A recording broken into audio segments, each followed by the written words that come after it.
Okay, so we're talking recruiting, PT recruiting today.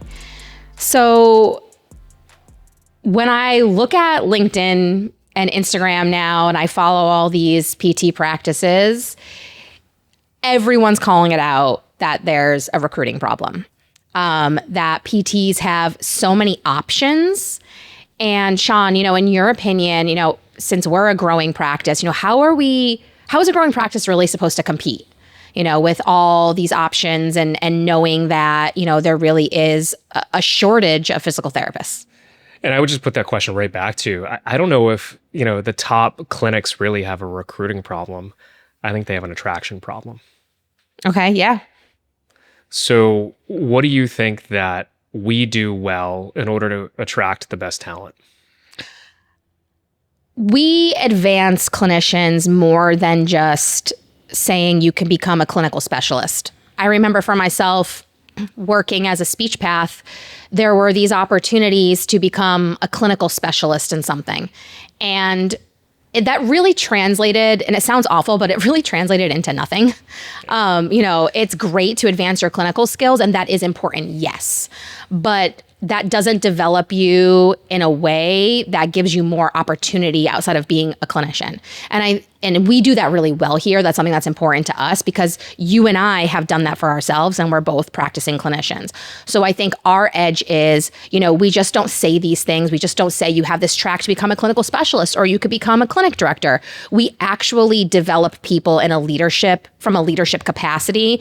And we start with saying that everyone is a leader in their own caseload. So it doesn't matter if you want to become a clinical specialist, if you want to become a clinic director, if you want to have some unique path as you grow and develop, we're going to invest in that and we're going to make it unique to you. And it's not just going to be some fancy roadmap that just leads you to nowhere. Yeah. And I love the analogy of like a rock wall, sure, right? Instead of just the ladder. And I think it's so easy to, when you're looking at different companies, I'm sure as a PT who's got plenty of different options, how quickly can I get to the clinic director role or to the area director role because they pay more money, right? Right. But does that necessarily make you happy as a clinician? We've seen high levels of burnout in this field. And a lot of the reasons for the burnout, I would imagine, is just, and you and I kind of both hit this early on in our careers, or at least I did. Like I worked for a few years and I'm like, is this it? Yeah. Right? Like nobody was developing me. And that's honestly part of the reason why we developed this leadership academy to obviously to help train and give our clinicians the skills so that we could grow this amazing business and practice to 100 clinics someday. Because we can't do that with just, with staff PTs. They need to have the skills to be able to get to the next level. But I was raising my hand and I never got that opportunity. Yeah. I mean, and to be honest, from never working in, as a PT in an outpatient world like this, outpatient's a grind. Like when you compare it to the world that I came from of CCRCs and skilled nursing and acute care and acute rehab, it's a different level of busy. It's a different level of stress. So there is some burnout that's related to the churn in outpatient. And, that's hard, right? Like outpatient is what it is. You can't really, it's not going to be you see 5 patients a day. It just isn't. But to your point, there's also burnout in the mundane. And I felt that, what was that, like year 1 or 2 that I was out and it was exactly what you said, like, is this it? Because it felt so mundane. I loved being a speech path, but I did not see a path forward outside of anything else besides seeing my patients. And it didn't really matter how many people I saw. It didn't matter if I saw 2 people that day. It didn't matter if I saw 8 people that day. I still felt burnt out. So it really had no correlation, but we got to call it out. Like it's very busy in outpatient. It's fast paced. It's not for everybody. Yeah. And I think it's so important that we also highlight that we have different options for different people. Right. And I think that, what's becoming more popular is the 32 to 36 hour work week, right. For many PTs. Yeah. And some PTs they just want a stable job that they enjoy and they can go to every day and not feel the pressure of the 40-hour week. Let's call it a grind, right? Because it may be a grind. Obviously, the 40-hour week is going to pay more than a 32 or 36-hour week. But, right. Here at Concierge, we've developed different opportunities and options for folks that, maybe only or can or are able to work part-time, or, their sweet spot is 35 hours a week, So I think that that's something that it's not up to us to decide what's best for people. People need to, figure that out on their own. Yeah, and absolutely. I think that, again, you highlighted, outpatient is not easy. And I think that, the ladder that we've created, from a leadership perspective is amazing, but then we've also focused on the rock wall. So maybe you can talk a little bit about the marketing opportunities and, the clinical opportunities we've created as well. Yeah, we're trying to always be unique. We have no one currently doing this, but I would love to find someone. So if you're listening to this and this is you, please send me an email. But, even having a unique option, and this is the option, if it's for you, please reach out. Working 30 hours a week as a PT, treating, and then 10 hours a week doing social media. We would love that. What other unique opportunities can we give to our clinicians for the right clinician, right? And it has to be somebody who's interested in that, who, is motivated by that, and also still loves being a PT. I mean, we've all gotten into this career because we like doing patient care. So that has still continued to be a part of it. But how can we expand that? How can we be unique in our offerings? How can we set ourselves apart? And it's all about also, how does that match with how we see the future of concierge PT? And we tell everybody we're not the run-of-the-mill PT practice. And that's true for our patients. And we're making that true for our team members so that they have those unique opportunities. That's, in my mind, what's something that we've really kind of worked hard to do and we talk about all the time. We just talked about this last night. And we were saying, what else can we do? Can we give someone any other opportunities to treat 30 hours a week and do something else in the business that they might be good at 10 hours a week? What does that look like? Because the truth is that, there's a lot of opportunities that are popping up now for non-clinical time. It's sad to me, honestly. It is sad because you spend all this money, you go to school, and you come out of school hopefully with a higher calling and a purpose to actually help and treat people, and then you're going away and not doing it at all. I mean, I don't know. That's my own personal opinion. I don't feel great about that. And there's an opportunity that we're creating for people where they can continue to do that and limit the burnout and use a different set of skills, which I think is really unique. You kind of don't see that. You see either no clinical treatment or you see all clinical treatment and no other option. If we talk often about optimizing concierge PT and really making it the number one place in the country to come to work. Yeah. If you were to strip away everything that we do, what actually makes a clinic a place that people want to come to work? So what I've learned? So I do the recruiting, obviously, for Concierge PT now, and I've never been a recruiter in my life, but here we are, a small family business, and this is the role that I have, come into. What I learned, and it's funny because what I want to tell you is what I would prefer in, what I would look for in a place to work. And when I initially started doing recruiting, I found myself telling future talent what I like about concierge and what I think is great about us and what I would want to see for them or what I think that we would give to them. Everybody's different. Everyone is different. I mean, we are who we are and we have to stay true to that. We are, a higher level of care. We are a heavy manual-based company. We take pride in our spaces and our clinics. We have larger clinics. We are who we are. However, everybody wants something different. And you can't put every single team member into, one bucket. Some people really want salary and top salary, and that's important to them. Some people want future growth. Some people want a certain patient population. And what I've taken from that is you have to be curious about the person that you're hopefully having join your team.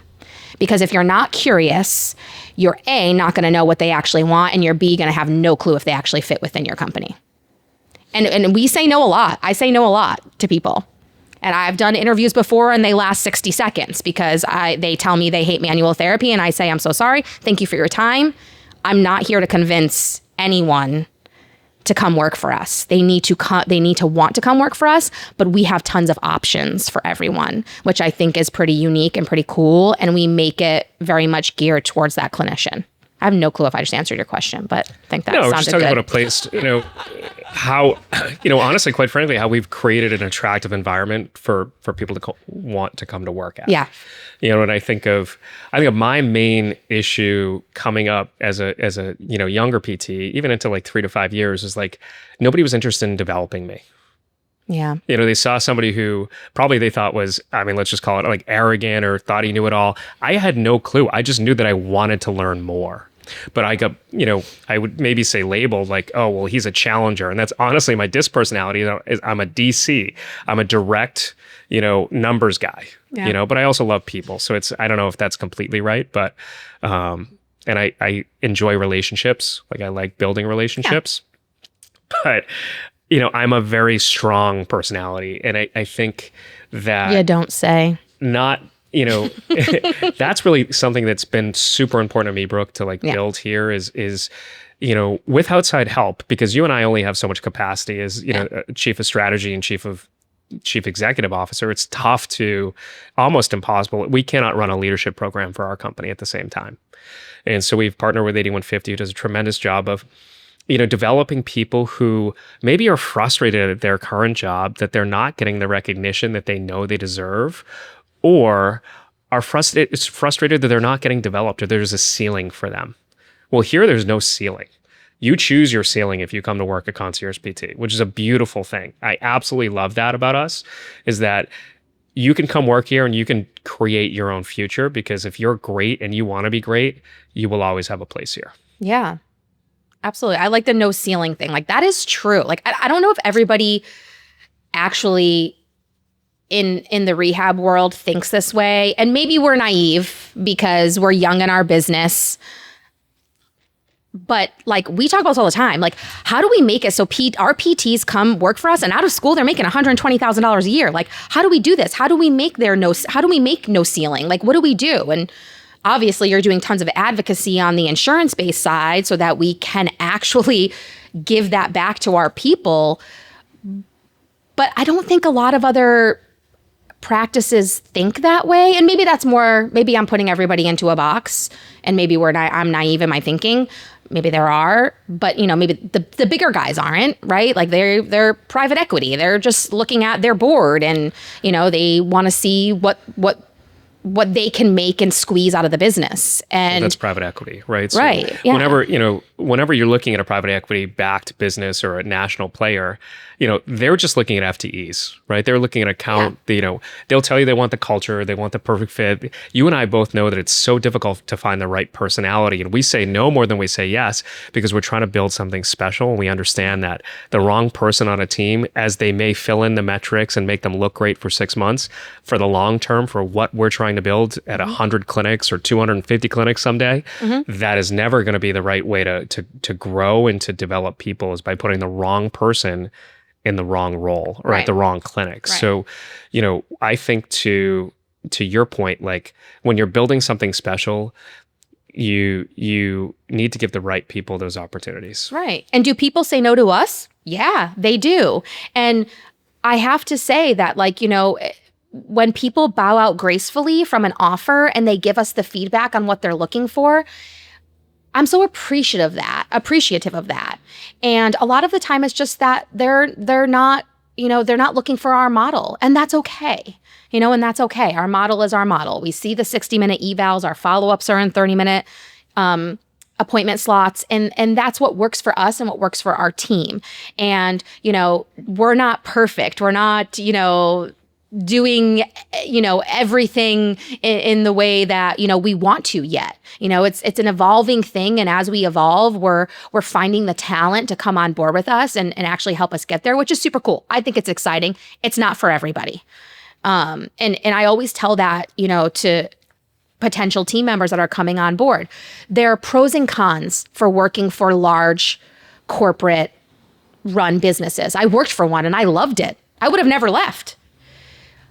But there are also pros and cons for working for a small business. And, you just have to decide what you're looking for. If you're looking for that growth, if you're hungry, if you want to continue to kind of be a part of something, this is the place for you. If you're looking for something where you can just come in, see your patients, do your thing, see the minimum amount, and that's good.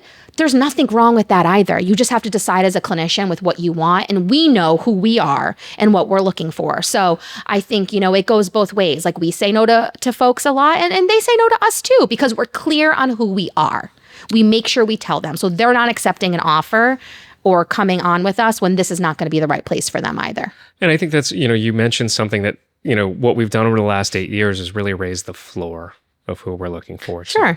And that includes, creating clarity around, who we're looking for. Yeah. And it also, we talk about expectations, and we know what great looks like here. And, we support that with our pay structure and our benefits, right. And I think that's, and I learned this probably from Doug back in the day is, pay the top 1%. If you can pay the top 1%, you're going to recruit the top 1% of talent generally. Yeah. And we want to give people the opportunity to not just work that 40-hour week, but potentially have, a flexible work week that, they may not make the 40-hour week salary, but they may be able to have that coveted work-life balance that people are looking for nowadays. Yeah. That's such an interesting, the work-life balance thing. And I think we've talked about this before, maybe not on a podcast, but I think it's something that we should talk about because that is like the word right now. And it has been, right? For a long time, recently. Work-life balance. And almost every new hire that I talk to, when I'm interviewing them, they ask me how we support work-life balance. And I flip the script on them every time because I say, tell me what you're looking for in your work-life balance. Yeah. Do you know that most of the time people don't have any clue? They don't even know what to say. And I think that just is, if you're really looking for that, what does that mean to you? Does that mean you don't want to work 40 hours a week? Okay. Does that mean you don't want to take documentation home? Great. We have prompt. We love it. Hallelujah. We came off a web PT and we made the best change ever for our clinicians' time. What is it to you? Most people have no clue what that is. Because most people haven't thought about what they want, Brooke. They want, yeah. They want more money. They want to have their cake and eat it too. And I think you have to be willing to give something up. Right. Well, if you want the best of the best, yeah, of course. And to me, it's hard to develop somebody, into a leader and into somebody who wants to be the best if they're not here 40 hours a week. Yeah. I think that said, those who are here 30 to 35 hours a week are steady and just want to do a great job and want to be clinicians for life. And we have a role for you here at Concierge if that's what you're looking for. Absolutely. And, if you want to be great and you look at it more like work-life harmony, I think is the best way to put it.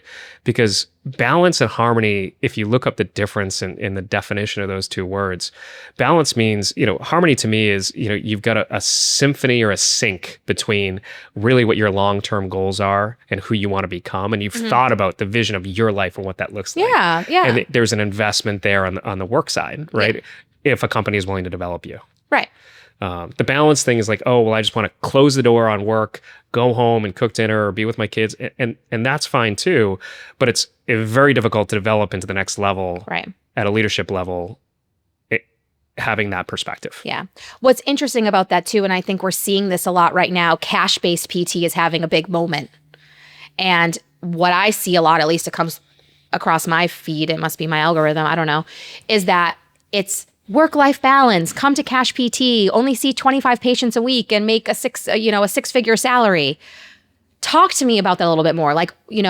We started Concierge as a cash-based, or you started it as a cash-based practice. What's the reality of that? And I'm sure there are some great ones out there. I don't want to knock that, because there definitely are. But is, what's the reality there? Is that really giving you work-life balance, or what's your thought on that? Well, you tell me. We have a hybrid practice, right? We Yeah. take insurance. We accept insurance. Anybody that's above our cost to do care, we take that insurance contract, and it's for a reason, Brooke, because it's a scalable business. I didn't hire myself as I don't have a job. We have a business. Any PT that wants to go out there and do cash-based practice, great. Awesome. Think about what you're doing. You're finding yourself another job, okay? Because there's going to be overhead at some point. There's going to be rent due. There's going to be EMR costs. There's going to be all of this. And are you willing to invest in yourself and in your business? Are you willing to put out Google ads? Are you willing to host a website, even though you're only seeing 25 visits a week? Do the math. Get a profit and loss statement, do some pro formas, look at what your life looks like in 2 to 3 years if you grow the business. And then my other question is, can you scale yourself, right? You're a great clinician, thus people want to come see you for cash. Can you go hire a new grad or somebody with a few years experience and train them to be the next you, right? Yeah. So good luck. I mean, it's really hard to scale a cash practice. And to anybody who's doing it, I wish you the best of luck. I think that the reason that we're having this conversation, Brooke, in the first place is because honestly, we've dropped the ball as a field, and our advocacy has been piss poor. And we haven't been able to, due to conflicts of interest and different things that nobody wants to talk about, but it's the truth, haven't been able to push forward payment initiatives like equity or honestly, the same pay between a hospital and an outpatient practice. They call that site neutral payment. It's unbelievable that we haven't been able to get some of these initiatives across the finish line, which is why we're stuck with PTs with huge amounts of debt going into cash pay businesses for themselves because they see no other way out. Yeah. There is a way. Concierge PT is leading that effort with Neptune to make sure that we can get paid what we need to get paid to continue to grow this wonderful field that we have and have a future for clinicians, not just for rich people who have cash pay to pay for services, but for everybody in our communities. Yeah.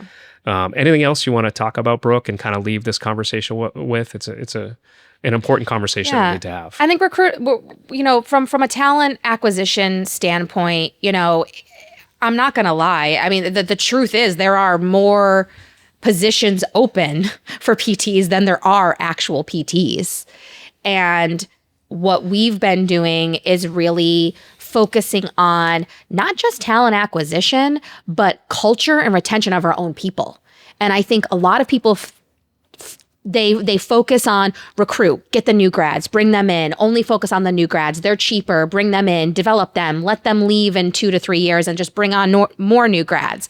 And we're doing something completely different. We're like, let's keep our people. Like, why can't we keep our people? Like, let's keep our people and let's, do good by them. Let's develop the people we have here, because I will bet any day on our own people, our own team right now. I'm a ride or die for our people. I will bet any day on our people than I will on somebody that I have no clue who they are, because anybody can fake it for a 60-minute interview. Our own people that have been here, I am try and true to them, like 100%, because I will bet on them any day. So let's continue to develop our own people and really retain our talent. And then other people are going to want to join. Like it's hard to come into one of our locations and not feel that culture, not feel that teamwork, not feel what we embody here at CPT, because we genuinely care about our people that we have here with us right now. So if you're a PT out there and you're listening to this, I'll ask you this, Brooke. Who shouldn't come work for us? I would not hire the PT that says they want to come in, do the bare minimum, never be a team player, does not want to develop relationships with their coworkers, and has zero desire to grow. Yeah, I mean, I would just say don't take this job if you're looking to fly under the radar for the rest of your career. Yeah. Don't take this job if you're looking to not be held accountable to being great, to being excellent. Being 1% better every day. That's what we live by here. To being 1% better every day, to showing up as a great teammate, to bring in the energy, to bring in a positive attitude. Yep. Don't apply here if you're, if you're not excited about the future of the field and you don't care about offering an exceptional customer experience. And you're not actually excited about treating patients. Right. Don't apply here if you don't care about treating patients. But that's don't apply here if you don't want to treat patients. Yeah, and really, but don't apply here if you're not looking to show up, in a way that makes other people better.